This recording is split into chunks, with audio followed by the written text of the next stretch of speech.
আজকের ভ্রমণটা হতে যাচ্ছে একদম অন্যরকম। আজ আমরা ঘুরে দেখতে যাচ্ছি সীতাকুণ্ডের প্রাকৃতিক সৌন্দর্যের ঘেরা রূপসী ঝর্ণা ও ছাগলকান্দা ঝর্ণা।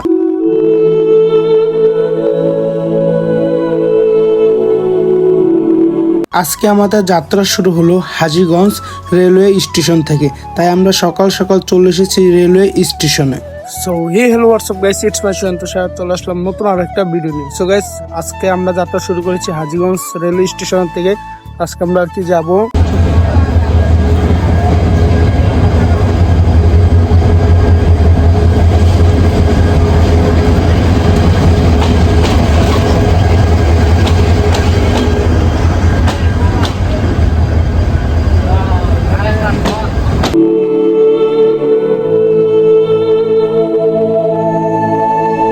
প্রায় দেখতে দেখতে এখন আমরা চলে এসেছি কুমুরিয়া স্টেশনে।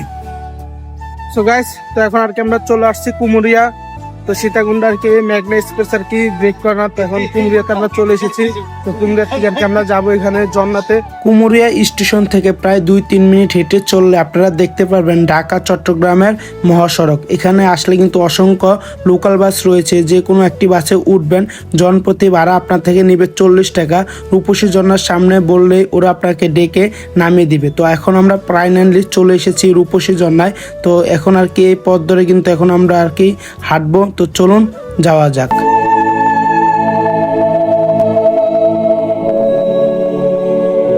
কিছুক্ষণ হাঁটার পর আপনারা এমন দোকান দেখতে পারবেন, সেখানে আপনার প্রয়োজনীয় যে ব্যাগপত্র রয়েছে সেগুলো এখানে রাখতে পারবেন এবং চাইলে দুপুরের খাবারের অর্ডার দিয়ে যেতে পারেন।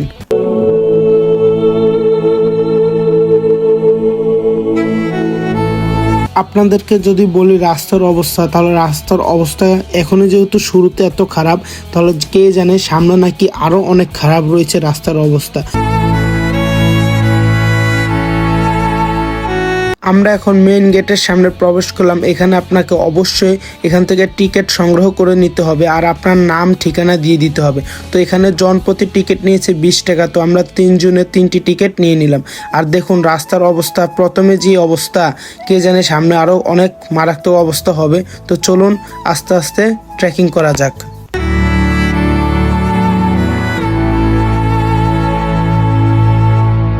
গিরিপথ আর সবুজের রাজ্যের ভিতর দিয়ে আমরা ছুটে চলেছি 2 সুন্দর ঝর্ণার খোঁজে, রূপসী ঝর্ণা ও ছাগলকান্দা ঝর্ণা।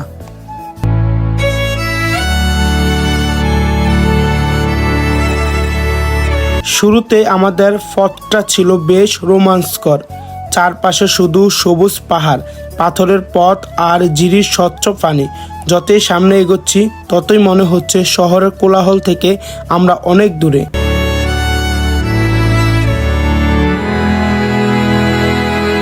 প্রকৃতির মাঝে ঝর্ণার পানির শব্দ, পাহাড়ের নীরবতা আর চারপাশে সবুজ, সব মিলিয়ে মনে হবে শহরের ব্যস্ততার থেকে অনেক দূরে অন্য এক জগতে চলে এসেছি আমরা।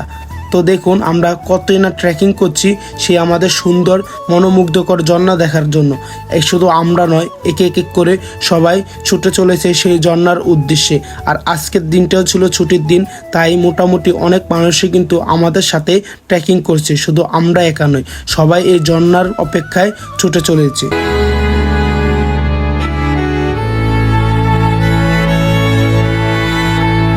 অনেকটা পথ পাড়ি দেওয়ার পর অবশেষে দেখা মিলল রূপসী ঝর্ণার।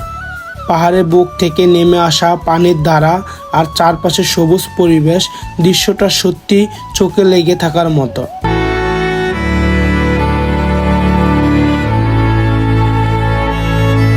এখানে দাঁড়িয়ে থাকলে মনে হয় প্রকৃতি যেন নিজের হাতে সাজিয়ে রেখেছে এই জায়গাটাকে। এত সুন্দর ঝর্ণা, এত মনোমুগ্ধকর, যা আপনাকে খুবই শান্ত করে তুলবে।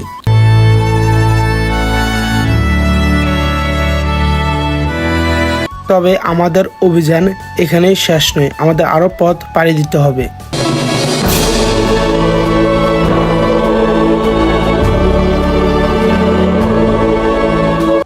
এরপর শুরু হলো ছাগলকান্দা ঝর্ণার উদ্দেশ্যে যাত্রা। পথ যত কঠিন হচ্ছে, অ্যাডভেঞ্চারের মজাটাও তত বাড়ছে। এই দড়ি ধরে পাহাড়ের উপরে ওঠাটা খুবই কষ্টদায়ক। আপনাকে খুবই সাবধান অবলম্বন করে এই পাহাড়ের উপরে উঠতে হবে। রূপসী ঝর্ণার থেকে আপনাকে প্রায় 40 থেকে 45 মিনিট আবার এই পাহাড়ের এই জলপথে আপনাকে ট্রেকিং করতে হবে। আর এই জলপথে ট্রেকিং করার মুহূর্তটি হচ্ছে একটা অন্যরকম বিষয়, যা আপনাকে সুন্দর একটি অ্যাডভেঞ্চার মনে করাবে।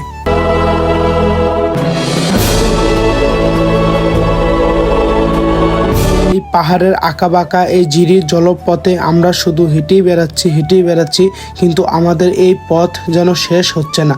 তো আমরাও চাই এত সুন্দর পথ যেন শেষ না হয়, শেষ হলে তো শেষ হয়ে গেল।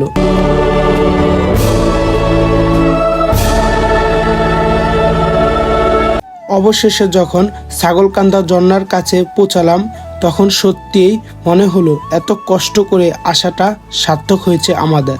চারপাশে পাহাড়, ঝর্ণার পানির শব্দ আর প্রকৃতির নীরবতা সব কিছু মিলে তৈরি করেছে অসাধারণ একটি পরিবেশ। সত্যি বলতে এমন জায়গায় এসে কিছু সময় কাটালে মনটা একেবারে ফ্রেশ হয়ে যায়। যারা পাহাড়, ঝর্ণা আর অ্যাডভেঞ্চার ভালোবাসেন তাদের জন্য সীতাকুণ্ডের এই পথ হতে পারে দারুণ একটি অভিজ্ঞতা। এখন আমরা দুপুরে লাঞ্চ করার জন্য চলে আসলাম সীতাকুণ্ডের সেই ভাইরাল হোটেল বাবির হোটেলে। তো এখানে আমরা দুপুরে লাঞ্চ করব। আর দেখুন যে পরিমাণ মানুষের ভিড়, প্রায় অনেকক্ষণ যাবৎ সিরিয়ালে থাকার পর খাবার পেয়েছি। তো চলুন খাবার খাওয়া যাক। তো গাইস, তো এখন আর কি আমরা বাবির হোটেলে খাবারটা খেয়ে এখন আমরা গুলিয়াখালী সি বিচের ওইখানে যাব। তো রাস্তার ওই পাশে হচ্ছে বাবির হোটেল। তো এখানে অসংখ্য সিনজি আছে। তো আমরা এখান থেকে গুলিয়াখালী সি বিচে যাব। চলুন যাওয়া যাক।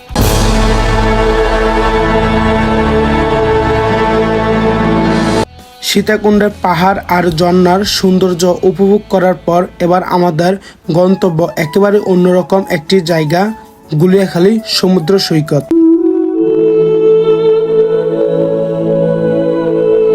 এখানকার রাস্তার অবস্থা খুবই খারাপ, কারণ আপনারা দেখলে বুঝতে পারবেন মানুষের অবস্থা অনেক খারাপ হয়ে গিয়েছে এই রাস্তায় চলাচল করতে গিয়ে। কেন নয়, এই রাস্তায় খুব পরিমাণ প্যাক রয়েছে আর টানা বৃষ্টিপাত হওয়ার কারণে রাস্তার অবস্থা আরও খারাপ হয়ে গিয়েছে। গুলিয়াখালীর সবচেয়ে সুন্দর বিষয় হলো এখানে সমুদ্রের নীল জল আর সবুজ প্রকৃতির যেন পাশাপাশি মিশে গেছে।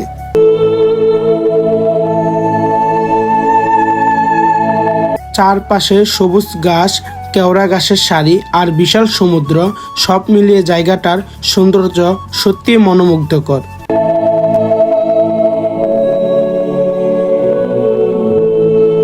জোয়ারের সময় সমুদ্রের পানি যখন ধীরে ধীরে তীরের দিকে এগিয়ে আসে, তখন চারপাশের দৃশ্যটা আরো সুন্দর হয়ে ওঠে। এখানে এসে সমুদ্রের ঢেউ দেখতে দেখতে কিছুক্ষণ বসে থাকা, বন্ধুদের সঙ্গে আড্ডা দেওয়া কিংবা প্রকৃতির সুন্দর দৃশ্য ক্যামেরায় বন্দি করা, সবকিছুর মধ্যে রয়েছে আলাদা এক আনন্দ।